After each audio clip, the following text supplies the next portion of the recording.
Hi, welcome back to the Lightside Podcast. My name is Shola. I'm your host, and I'm so excited to get into today's conversation because this is one of the biggest things that I believe is overlooked when we look at our lives and what is and isn't serving us. It's one of those subconscious habits that many of us have that really rules our life and determines a great portion of our life experience and overall day-to-day experiences that we have. So I want to share with you why. The why will always be our motivating factor. And I think it's just super important to know why it's important for us to really overcome this self-sabotaging habit of negative self-talk. And let's get into that. And then I'm going to share with you how to overcome negative self-talk, practical tips, some examples, and more. One of the biggest reasons people don't achieve their goals in their life or don't live the life they dream of comes down to lack of clarity or not being specific enough, which a lot of times is rooted in the fear of failure or succeeding. It feels like that's not possible for me, which is really rooted in self-doubt, which really feeds our fear of taking risks, which really comes down to how we talk to ourselves. The way we talk to ourselves determines our inner relationship. And really our experiences have a lot of times defined the way we talk to ourselves, and we've learned it through our conditioning throughout life. But your relationship with yourself determines your self-confidence. Your negative self-talk really determines and deteriorates your self-belief and your abilities. Basically, doubting yourself is a recipe for not trying at all. It really leads to a lot of self-sabotaging behavior. It stops us from taking action towards the things that matter to us, and we make less effort and we have less persistence towards the things we want. So remembering that your thoughts either empower you or paralyze you from taking action is a really big reason why it's important for us to overcome our negative self-talk. I love this quote by James Allen. He said, "You are where your thoughts have brought you. You will be tomorrow where your thoughts take you." Because ultimately what it comes down to is, think of it like this. Think of a diagram. The first box in the diagram is your thoughts. The next box is your emotions. The next is your behavior. And as such, the action you take. Because truly, your thoughts determine how you feel. And the actions you take come from how you feel. This is such an important and powerful thing to keep in mind when it comes to figuring out why you feel the way you do on a day-to-day basis. Your thoughts are powerful in shaping your reality and the experiences you do or don't have, because what you think will determine the level of joy you will feel and what you notice in your daily life and your interaction with others. It determines if you actually see the beauty that shows up in front of you on a day-to-day basis. It even determines the level of anxiety or depression that you feel. It really affects your overall mood and well-being, because your thoughts can make you really, really sad and really, really dissatisfied and displeased with yourself. And there is actual evidence that suggests negative self-talk results in chronic stress. Not surprising, right? If you're speaking really harsh words to yourself every day. And chronic stress causes various health problems like high blood pressure, heart disease, weakened immune system, and truly illnesses of all sorts. I don't want to make super out there claims because the research really just mentioned these things, but I personally even believe that certain cancers come from how negatively we think and what we tell our body to feel. It is completely deteriorating our health, and a lot of times we don't recognize it. Because without going into a big tangent, it's really important to add, it's really important to say this, that most people prefer not to accept that they're responsible for their level of joy, the positivity they experience in their daily life, that they're responsible for how well their life goes or doesn't go. It's really also just as hard to accept the responsibility of our well-being. Well, it all starts with the words and the thoughts and the beliefs that we instill in ourselves.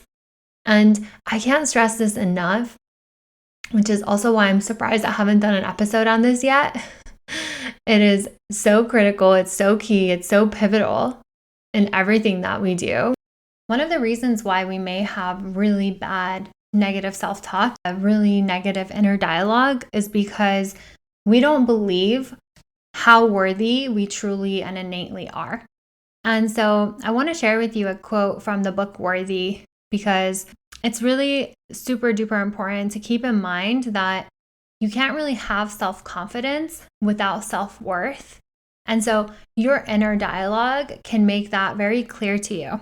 The quote that I want to share with you is, self-worth is your foundation. Self-confidence is the house you build on top of it. Your house will only ever be as secure as the foundation it's built upon. And I think the same thing applies to the way you speak to yourself.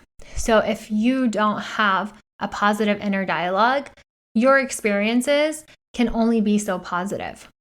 Because even if you do the very best thing that you can, even if you do the very best job, you create the very best art that is yours, you have the best meeting, that you have to date, but it's not good enough, it's not enough because you're such a harsh inner critic, then that experience is almost diminished to nothing, and you don't get to experience its full positive potential that it has. I just want to remind you that your self-worth is deep, it's internal, it's not dependent on any external factor or any accomplishment. Your enoughness is innate. Your self-worth is who you are. You are enough as you are, and believing that you are enough really comes from how you speak to yourself. There's a really powerful quote that says, "Nothing actually changes unless it changes within you." So really remember that your investment in your inner journey and your inner growth is really the foundation of building a life that you feel happy and proud and content with. By replacing the words you say to yourself, you can change the beliefs and feelings you have about yourself and overall your life experiences. Because ultimately, your thoughts become your beliefs, which impact the steps and actions you take, and really the effort you're willing to put into something. And knowing that your words have energy, and there's a well-known saying that supports this, it says, your words are spells. It's true.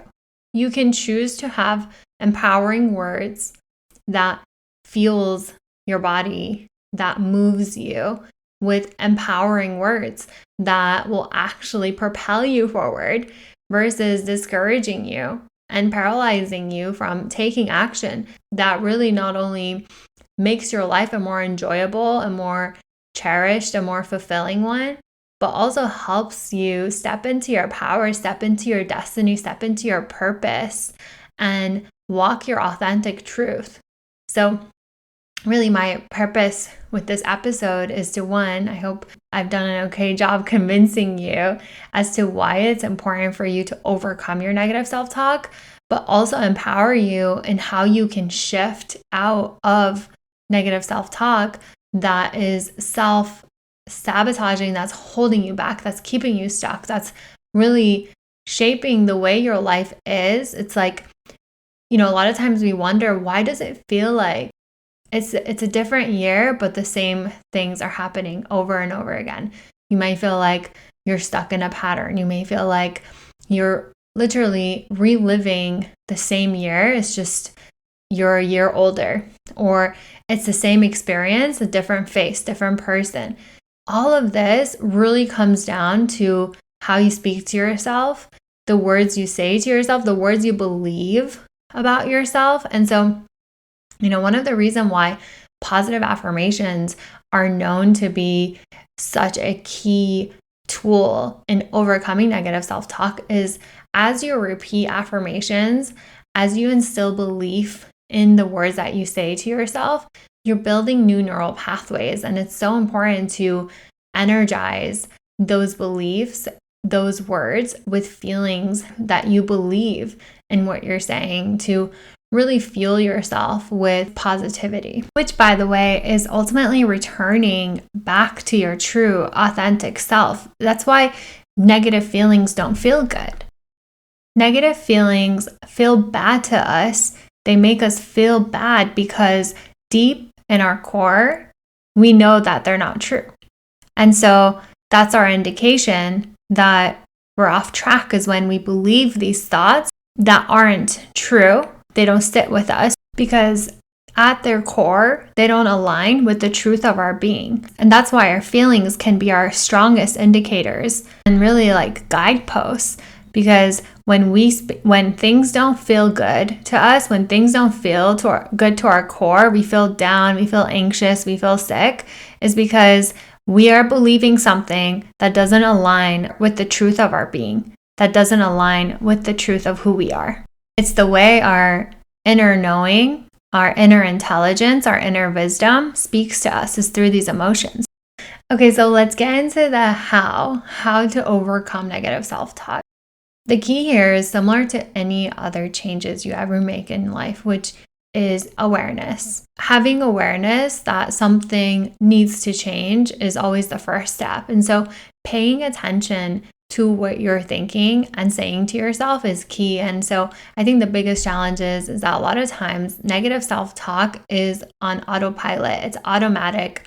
We don't recognize it because it's been repeating in our mind for a very long time. It's typically not a new thought. And so really learning where that thought stems from is huge. It's key. And like thinking to yourself, like, was there a time in your life, in your childhood, maybe early adulthood, anytime in your past where somebody spoke those words to you? Do you have evidence of those words, right? But before we get into the validating aspect, it's like, well, how can I become more aware of my thoughts? Well, first is the intention.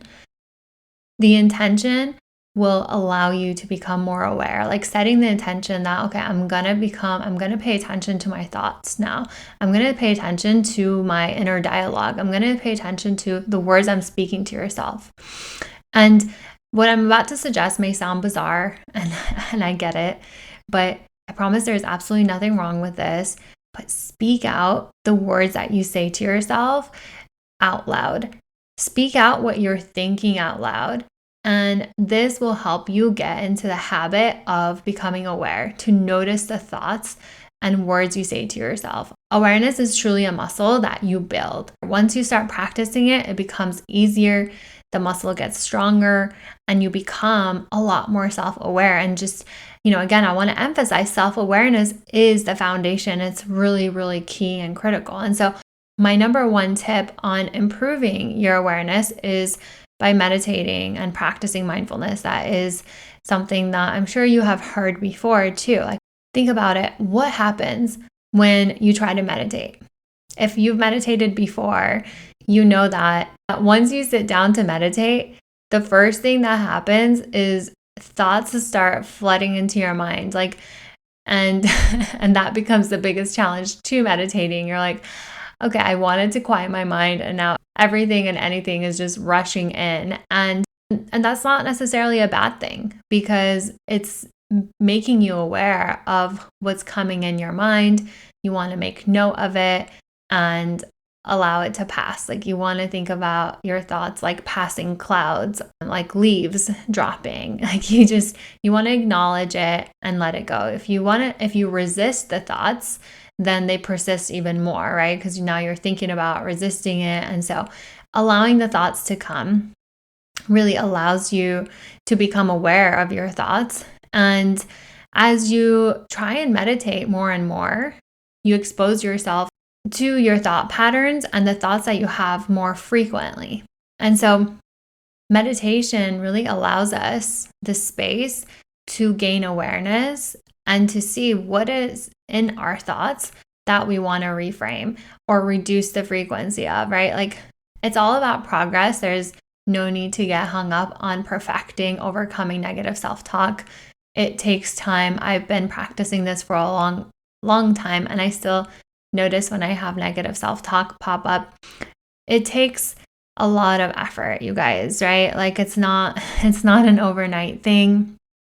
And so being patient and self-compassionate, because again, we've been taught and conditioned negative self-talk over years and years and years. Like typically for most of us, it's from our childhood. And so, as someone who is in their 30s, like I know that it takes a lot of effort to unlearn what isn't serving you and to reframe it to what is. And that's where really positive affirmations become so helpful and such a critical tool to improving in this.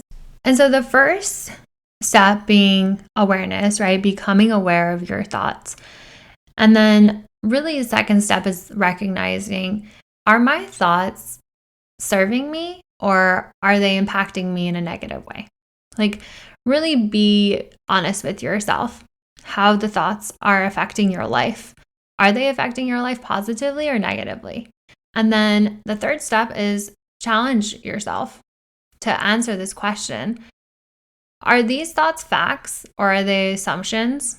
Is there truth to that? Like if one of your thoughts is, oh, I'm just not good enough, like, one of the biggest negative self-talk statements out there is I'm not good enough, I'm not smart enough. A lot of people call themselves stupid.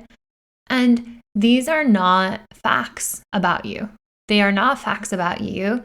They are opinions that you have created of yourself, and you can change those opinions that you have of yourself. The truth of the matter is you take your power back when you choose to reframe these negative thoughts to ones that serve you and empower you and instill belief in you, because you are just as capable as anyone else out there. I think if we, and I'm trying to avoid going into a super spiritual tangent, but if we consider ourselves as spiritual beings having a human experience in a human body, we make it super crystal clear that all of us are created equal, that all of us have the potential, have the ability to create and manifest whatever we desire into our life experience through our beliefs and the tenacity we choose to have towards what we wish to experience.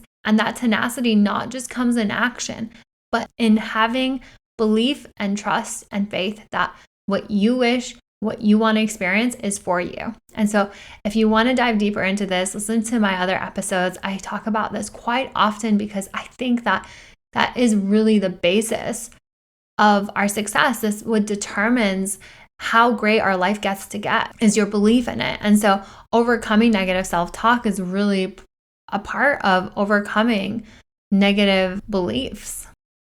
Step 4 is to reframe. And I'm going to share some examples with you here. But the reason why this is so important is that there's always two sides to everything, right? You can see the glass half full or half empty.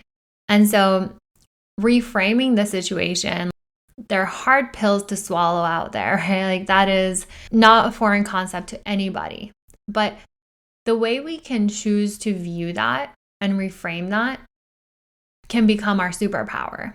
Because, for instance, we can choose to see hardships as having bad luck or bad karma, or we can see it as an event or a situation happening to strengthen us, to strengthen our will, to strengthen our commitment, to sharpen our skills, to really bring out our talent even more. It's like, the more you run, the easier it gets, or the more you lift, the stronger you get. And so it's like seeing even failure as not just something that didn't go right for us, but seeing it as something that's serving really who we are as a whole. It's serving you versus hurting you. And that's a reframe, right? And so I want to share more reframes in terms of negative self-talk. Listening to your inner dialogue, you may hear yourself say, oh, I'm so lazy. Oh, I could never do that. Oh, I'm not good at this. Oh, I'm so stupid. And we can really replace those words by reframing I'm so lazy to I need rest. I need to recharge. That's such a big difference, right? Telling yourself I'm so lazy is not only disempowering, but it's just like, it's as if it's a fact about you, that it's unchangeable, that it's just like something that holds you back, that makes you uniquely you, like you're lazy. But really, you just need to rest. Maybe you're overworked. Maybe you're overly stimulated. Maybe you just need to rest and recharge. And so telling yourself, when you catch yourself saying, I'm so lazy, to saying, I need to rest and recharge, that's so much more empowering because there's actual tangible steps you can take to shift out of that feeling of laziness and really empower your mind and really instill in your mind that it's not who you are, but it's something you're experiencing that you can change. Or like, the next one, I'm not good at this. Reframe that to I'm still learning and growing. I'm still a student in this, instead of I'm just not good at it. As again, it's not a fact. A lot of these negative self-talks like require us to have a growth mindset, to believe that things aren't just fixed, they're not set in stone. So maybe the next episode I'll focus on growth mindset, and let me know if that would be helpful. But reframing I'm so stupid to I'm smart, I'm capable, and really reiterate to yourself, like, one of the phrases that I like to say to myself when I feel like I'm being super negative or down on myself is telling myself, I feel good. Whoa, we just had a major earthquake. I just started feeling everything shake crazy. There's so much power in saying, I feel good. Like, say that to yourself. Tell yourself that you feel good. Tell yourself, I'm whole as I am. I'm accepted for who I am. A lot of times there's zero evidence or basis to the negative words that we speak and say to ourselves. And so it's so empowering and beautiful to say to yourself that I feel good. I'm whole as I am. I'm accepted as I am. I'm loved for I am. I'm deeply understood. Like, saying words that uplift your energy just makes such a positive impact. And so if you follow me on social media, you know that I share daily positive affirmations. If you don't follow me, I would love to have you there. I would love for you to be a part of my journey on social media. You can find me at Sholetara. I share my handle in the show notes. You can refer to that. But such a big difference to reframe your inner dialogue. Like, instead of saying, I'm a mess, I hear this all the time. People say like, oh, I'm such a mess. Oh, like, I'm so disorganized. But instead of saying that, like it's a fact, say to yourself, I'm doing my best. There's so much more empowerment in I'm doing my best. It also implies that you're going to try again, that you're willing to grow and shift out of thinking that it is what it is. It feels like that is one thing that keeps us stuck the most, thinking that things are just as is. And that's not true. Things are changing by the second. Things are always changing. And so reframing, I could never do that, to I've got this. Or instead of saying I don't have time, saying I focus on what matters to me right now. I focus on my priorities. Again, so much more empowering, right? I don't have time is such a lack mentality, whereas saying I focus on what matters to me is a lot more intentional. Or saying to yourself, nobody likes me. Again, like, why would you take action if you're constantly telling yourself nobody likes me, right? So changing that to I'm attracting genuine connections. I'm attracting genuine people into my life that are supportive, heartfelt connections. Those are some tangible examples. I'm trying to think of others, like, oh yeah, it's all my fault. That's a huge one. Like, people always say, it's all my fault. Oh, that's my fault. And really, there's a lot of self-doubt and negative self-belief, and like reduces your self-esteem and self-confidence to constantly take blame and constantly say sorry for things that you don't necessarily need to be sorry about, nor were they your fault to begin with. And instead, you can reframe that to say, mistakes happen. Mistakes happen. I'm learning, oh, that is going to help me grow. I'm not saying to not own up to actual things that you feel like you need to say sorry for, but a lot of times we're constantly apologizing and taking blame and fault for things that make us feel guilty and ashamed that we really don't need to be ashamed or guilty for. Reframing things like, oh, I could have done better with, I did my best. I did my best with what I had, with the resources I had and the information I had. And that's the thing, like, because we're evolving, growing human beings, a lot of times we could have done better, but you did your best with what you knew then. A lot of times, had you known what you know now, you probably would do differently. And so be self-compassionate and give yourself that self-love by knowing that you did your best with the information that you had, with the resources that you had. And that's the same thing. Like, a lot of times if you've done inner work, like, you realize your parents and people did the best they could, right? Like, and that's the thing. We're so much more self-compassionate with our friends, with our family. And, we would never talk to our best friends the way we talk to ourselves.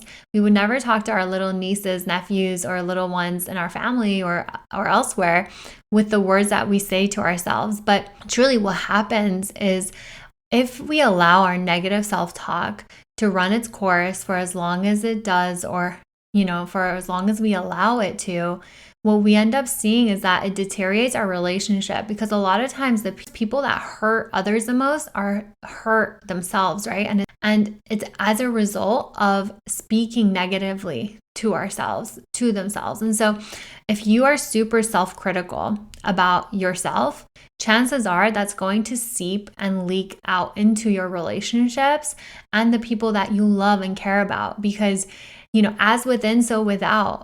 People that are super duper critical out there, goodness, they are so critical of themselves. And I speak from firsthand experience. I dealt with this so much and I still work on it every single day. And so one of the ways that I overcome my negative self-talk is through speaking positive affirmations. It's through reframing situations to a more positive outlook. And so again, with positive affirmations, it's important to be able to feel the words that you're saying. And so a lot of times it requires breaking down that negative thought, that negative belief that you have, so that your reframe and your positive affirmation becomes something that you truly believe, because you have changed what it means to you. A lot of times our feelings are as a result of things that we were taught when we were younger. And so if this is something you want to work on, that you want to improve, because you recognize how much is holding you back, how much is hurting you, then contact me. This is the work that I do. It's my bread and butter. I would love to help you with your negative self-talk, to help you not only reframe them, but to decode where it's coming from, where it's originating from, and change it from the root, from the very basis of what it comes from. And so if this is something that interests you, reach out to me. Let's work on this together.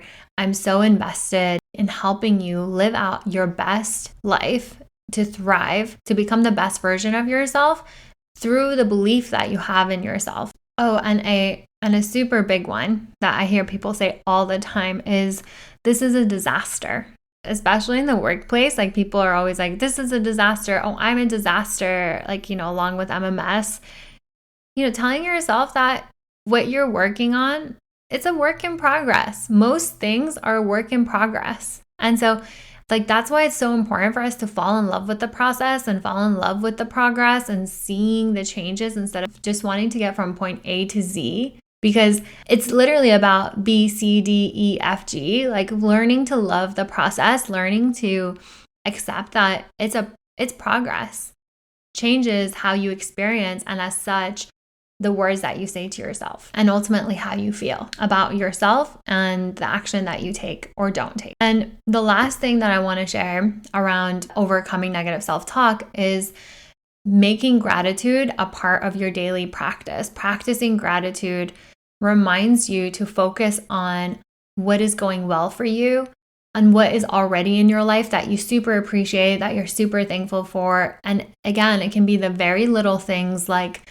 being able to walk, being able to eat and drink and without any health complications, from the smallest to the biggest things. Not only can gratitude help uplift your mood and your energy and really get you into a frequency of love and joy and appreciation, but it can help you reframe your experiences so much so as well. So using gratitude as a tool to counter negative self-talk is a really big one. And so regularly reminding yourself of the things you're grateful for in your life, your family, your friends, your colleagues. One of the biggest things that I learned from Abraham Hicks listening to her work is that the most tangible way to transform your relationships and your experiences is to focus on what you appreciate and love about them. Even the people that you really struggle with, is to start naming and almost counting what you appreciate about them.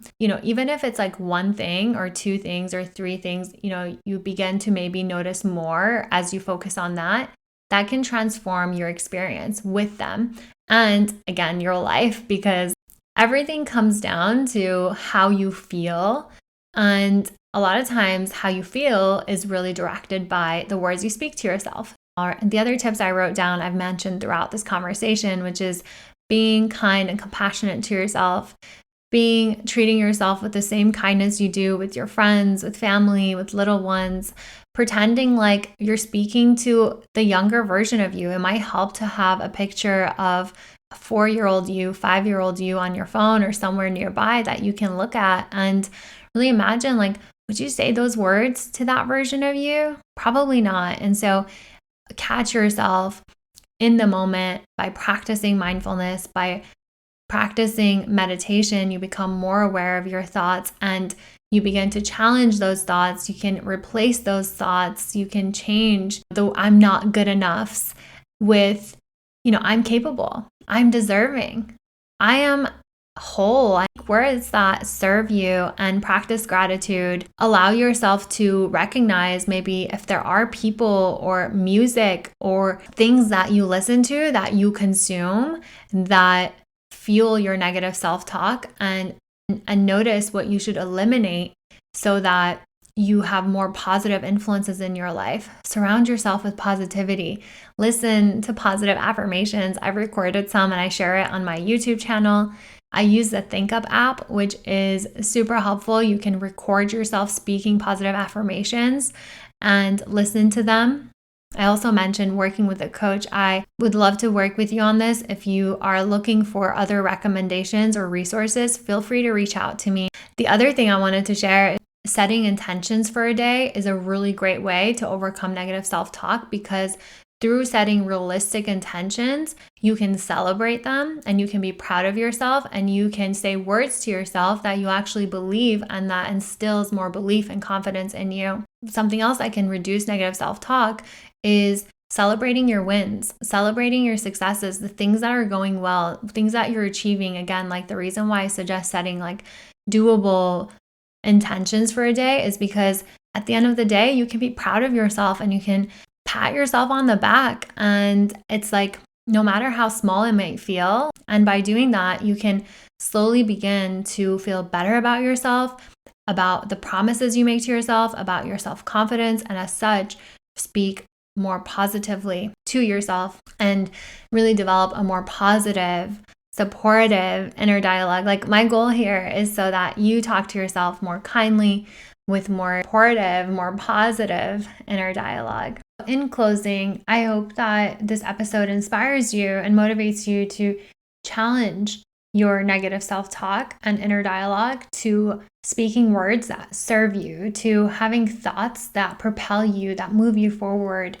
I hope that you feel equipped to speak to yourself with kinder, more compassionate, more realistic words that serve you, remembering that your negative self-talk does more to hurt you than to help you, that speaking negatively to yourself is not necessarily empowering or motivating and getting you to work harder or to try harder, because over time, it creates this self-fulfilling prophecy It damages your self-confidence. It really takes away the belief that you have in yourself. And not only does it lead to indecision and hesitation or, action towards things that are good for you, that will serve you, it will make you doubt yourself and the decisions you make. It deteriorates your mood. And so for all of the reasons we talked about, it impacts the risks that you're willing to take, the actions that you're willing to take, whether or not you apply to that job, whether or not you go back to school, whether or not you live out to your fullest potential, whether you live in your most authentic path. I want to encourage you to take this step towards eliminating self-sabotaging behavior that not only hinders your success, but your overall quality of life. Remember, your thoughts have power. You're capable of rewriting your inner dialogue and creating a mindset that uplifts you and empowers you and instills belief in you. And by doing so, you allow others to mirror that belief back to you, as within, so without. And really, I just hope that you prioritize making this the foundation of what you do every single day, because the words you speak to yourself create the beliefs that you have, which really derive the actions and motivations and your behavior and really ultimately your life experience. So say to yourself that you are love, that you are worthy, that you are important, that you are doing your best, that you don't have to do anything to prove to be worthy. You don't have to do anything to prove to be lovable and valuable, because that is innately and exactly as you are. You were born that way. And so really remember that it's an inherent trait. It is completely independent of everything else around you. Your self-belief really stems from the quality of your thoughts and the words you speak to yourself. So remember that you're worthy of all the love and success that life has to offer. It's meant for you. You are deserving. You were born deserving. You are always worthy and have been from the very onset of this life experience that you've started. But I feel like this episode can really keep going. So let me know if you want to hear more related topics to this. Let me know if this was helpful. I love hearing your feedback. I hope that you have a beautiful, beautiful month. I hope that this really serves you. If you have any questions, reach out to me. If you enjoyed this episode, please consider rating it on your favorite platform. And if you do so, send me a screenshot for a gift as a special thank you from me to you for taking the time to listen and review. I hope that you have a beautiful month of May. And until next week, I'm sending you so much love. Thank you.